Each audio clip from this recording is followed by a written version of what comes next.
Mr. Tofinelli will start the next question. We have 2 questions remaining. This next question will be presented by Lori Giannini, representing the Calaveras Arts Council. The question is representative of the Calaveras Arts Council, the Calaveras Visitors Bureau, and the Calaveras County Fair. These responses will be limited to 2 minutes. The Arts Council and the County Fair Board bring thousands of visitors to our county each year, yet funding has been hard to come by. What is your plan to maintain and enhance the quality of the events they sponsor and the economic benefits they produce?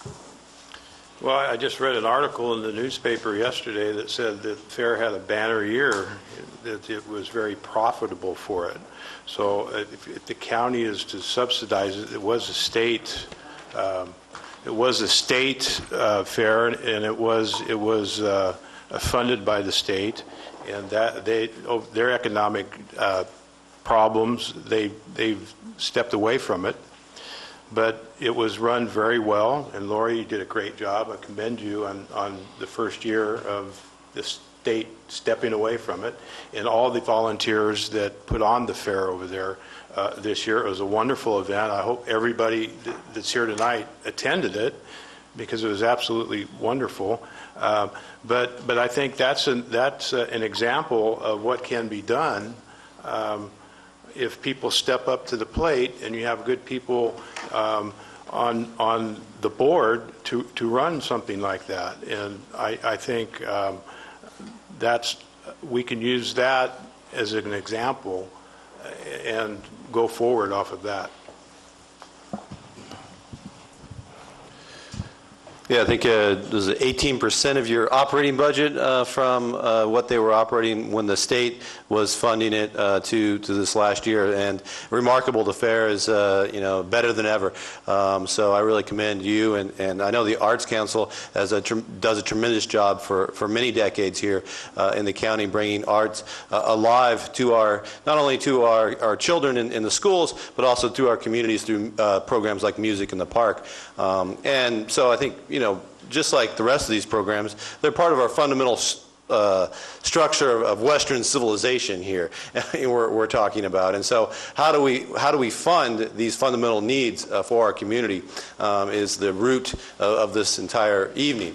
And so once again, I get back to the TOT. This is a proposal that's been put up. It makes a lot of sense to do. It benefits our community greatly, and it really hurts nobody locally to do that. And it's a discretionary choice that people have when they come to spend time here in our county. They can make a decision if they want to spend the time and the money at our hotels. If they don't, they can go somewhere else, but everywhere else they go is going to be a higher rate of TOT. So I would strongly support the TOT measure as one guaranteed funding for the fair as well as for the Arts Council. And the other thing is, more corporate sponsors. There's a lot of money out there. A lot of money in foundations as well. A lot more 30 seconds. Individual donors that can be expanded. And I think if we have that mentality that there is money out there in the world still, even though we're in a recession and we're coming out of a recession, doesn't mean there's not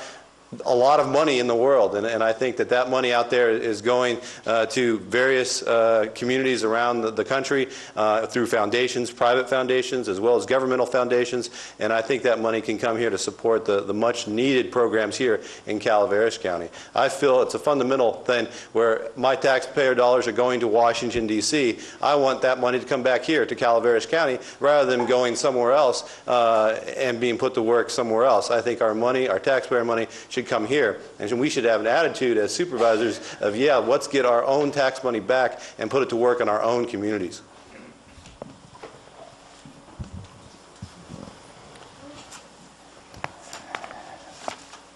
If this evening is all about the TOT, you need to understand a couple things. This is a ballot measure that they're proposing. If this is the final draft, then I've got some serious problems with it. The only way it'll get on the ballot is if the group collects enough signatures or the board puts it on the ballot. As a board member, I'm not opposed to putting it on the ballot. I would love the voters to have the say in it. It's been tried twice before in the county, and it's failed both times. If this meeting is to be in favor of the TOT, I think we're going about it the wrong way. We're trying to draw from the supervisors how they feel about it, but we should be trying to draw from the public how they feel about it, and going after the public's opinion and trying to work with the public to find out how they feel about it. Fundamentally, I'm against new taxes. The fair was great this year. I helped. I paid for a booth. I was the only one there with a booth. I'd like the only candidate, sorry, there were a lot of booths. I would like to see the Board of Supervisors have a booth there every year and pay for it out of their pockets. And that would help the fair a little bit. There's a lot of volunteers. I mean, it all comes down to money, and I know that's what this TOT is about. But I'm opposed to the idea that we constantly go on after taxpayer dollars. If you want to talk about, well, it's their discretion to come and spend the night here, so it's their choice whether to spend that tax dollar. What about our fire tax? We're being taxed for this fire prevention stuff, but the people in the valleys, the big cities, that money's going to the general fund, and they're benefiting from it. So to me, it doesn't go both ways. Either we're against new taxes and spending taxpayer dollar like it's free money, or we're in support of spending it like that. So in principle, I'm against any new taxes, but as a board member, I would not stand in the way of this initiative getting on the ballot. Unless, one caveat, unless they can't garner enough signatures to prove that there's an interest in the county, because to put it on the ballot, there will be an expense to the county. So they've got to work their tail off and try to get enough signatures to prove that there's enough interest in it.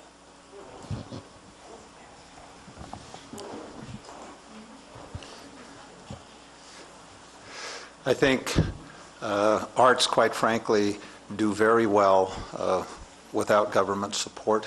I think there's almost as much community support for the arts as there are for libraries, quite frankly.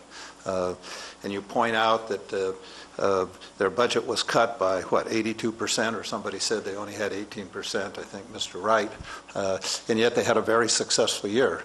The question is, what were we getting for 82% of the budget that the government was funding? I'm always surprised in my 28 years on the board. We've had lots of voluntary organizations, whether it be Feeney Park or the Murphy's Park, the swim pool in Murphy's, et cetera. And it seems like when they become very successful, when the volunteer organizations become very successful, they always end up lobbying to be taken over by the government. And I've never understood that. It makes absolutely no sense to me, whether it's Feeney Park or the swim pool in Murphy's or the downtown park or any, all of you up there. It never has made any sense to me that you can have such a successful volunteer organization that provides such a successful project and continually advocate that you want the government to take it over, or you want a dedicated tax income stream, et cetera. I think that's a very significant mistake. When the government takes it over, 30 seconds. It changes the whole complex, and it changes the whole view of the volunteers. I mean, if it's the government's responsibility, why am I volunteering? I mean, you're volunteering and getting the volunteers because it's not a government responsibility, or at least a significant component is not, and you're volunteering for that component.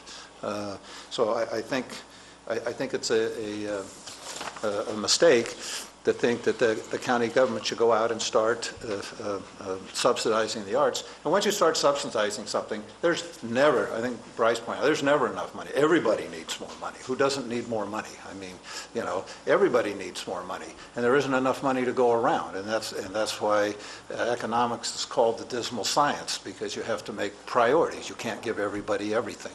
And so you have to make priorities. And we make priorities. We make it in the budget deliberations and the final budget that's adopted by the board. And that's a balancing act. Nobody gets everything. Thank you. Oh, I'm sorry. Excuse me, Debbie. So I commend Lori and the board and the Friends of the Fair, because I think this is one example of what happens when you have state government on you and you're able to get some local control back and take the reins by your hand and do a good job. And I think same holds true with the Arts Council. You know, I think all of these groups have taken a various look at funding mechanisms, and the volunteer efforts of certainly fundraising and grants and foundations and such. And I think this TOT proposal deserves some, certainly some recognition and some support from the Board of Supervisors. It would be something that, you know, if everyone comes together like they have in this current proposal and can seek putting it out on the ballot, it will really be up to the voters to decide if this is something they want their government to be supporting. And I certainly, as a supervisor, if elected, would support this endeavor in getting it onto the ballot.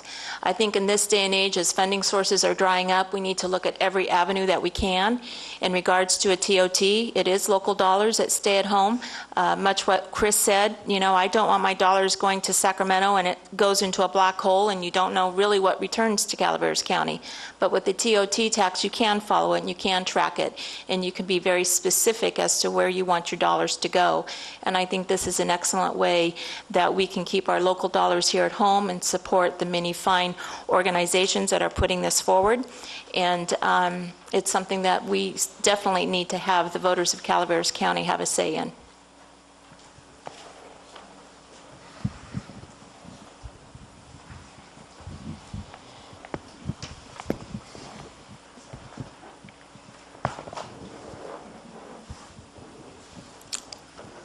Yes, I concur with Debbie. I'm a volunteer, and when I go out and volunteer, I'm one of the youngest volunteers out there. No matter what I do, I'm one of the youngest. And I know, you know, when you go, and everybody says, oh, volunteer this, volunteer that. When you go out there and you see the volunteers, they're the same people doing the same thing. They're the same people volunteering. They're going to get burnt out. There's nobody to replace them. You know, and the folks that are saying that, oh yeah, we're full of volunteers, well, I think it's running out. And until we can get an economy and get people reinvesting back into the communities and younger people volunteering, that's the way it's going to be. So what happens? Up till now, I think we've been pretty fortunate. You know, we've had a lot of people here that are really passionate about what they do. Lori's taken on a huge task of making the fair successful, but I bet you that she had to cut out some things to make it successful. We have, you know, Debbie was talking about the TOT becoming an initiative. Let the voters decide. I would support that as well. Let the voters decide. But I guarantee you that there are a few of these groups that will not be here in 2 years if they don't get some kind of help. There's go up to White Pines and take a look at the volunteers up there. Those people are working their tails off. But they're, you know, a couple of years from now, I don't think they'll be able to do as much as they're doing now. And as far as the parks and how great they're doing, they had a little bit of infusion of money that was created by the Calaveras White County Commission for parks. They had a lot of money that came into them. Feeney Park was one of them. So we need to look at all options. Our county is drying up with money. We're broke. And you know, it kind of goes in places maybe that sometimes it shouldn't go. But, you know, that's up to the decision of the supervisors to make. But I got to tell you that if we continue to go right now the way we're going, you're not going to have some of the services that you have now in 5 years or even 2 years.